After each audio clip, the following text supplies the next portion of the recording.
আপনারা দেখছেন এসএ টিভিতে। পৃথিবীতে নানা ধরনের বনের অস্তিত্ব রয়েছে, তবে সবচেয়ে আকর্ষণীয় ও বিচিত্র বনের নাম হচ্ছে সোয়াম্প ফরেস্ট বা ভাসমান বন। আর তা যদি হয় মিঠা পানির ভাসমান বন, তাহলে সেটি হবে বিপন্ন বনের তালিকায় অন্যতম। বিশ্বে হাতে গোনা কয়েকটি বনের একটি হলো সিলেটের গোয়াইঘাটের রাতাগুল সোয়াম্প ফরেস্ট। রাতাগুল বন নিয়ে আব্দুল আলিম শাহর 2 পর্বের ধারাবাহিক রিপোর্টের আজ প্রথম পর্ব। ক্যামেরায় ছিলেন শ্যামানন্দ শ্যামল।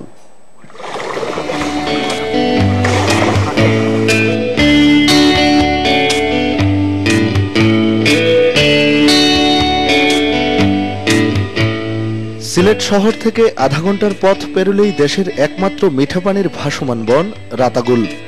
কোম্পানিগঞ্জ সড়ক হয়ে সাহেববাজার মোটরঘাট পর্যন্ত যানবাহনে, এরপর নৌপথে যেতে হয় এই বনে।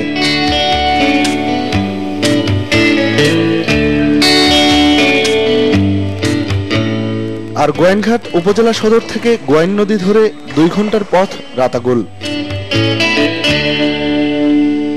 এখানে প্রথম দেখাতেই নজর কাড়ে হিজল আর করচের শৈল্পিক বুনন।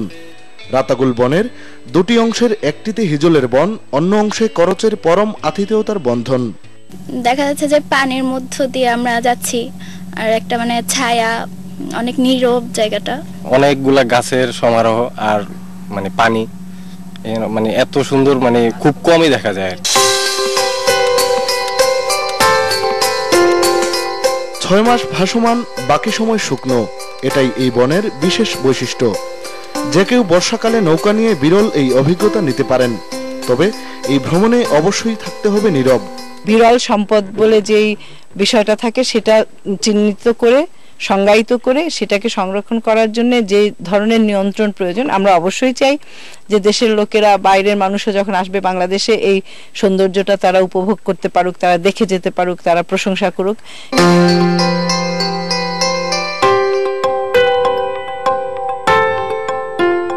নানা প্রজাতির হরিণ, বানর, বাঘ, গন্ডার, বন্য হাতি ও কচ্ছপের সাথে অবাধ বিচরণ ছিল 12 সিংহের হরিণ ও সিলেটি কচ্ছপের।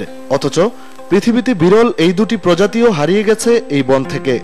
পাহাড় থেকে হাতি, গন্ডার, মায়া হরিণ, বলগা হরিণ, এগুলো শীতের সময় যখন প্রচুর ঘাস, দুর্বা এবং নলখগরা জন্মাতো, তখন পাহাড় থেকে তারা অ্যালটিটিউডনাল মাইগ্রেশন নিচে আসতো।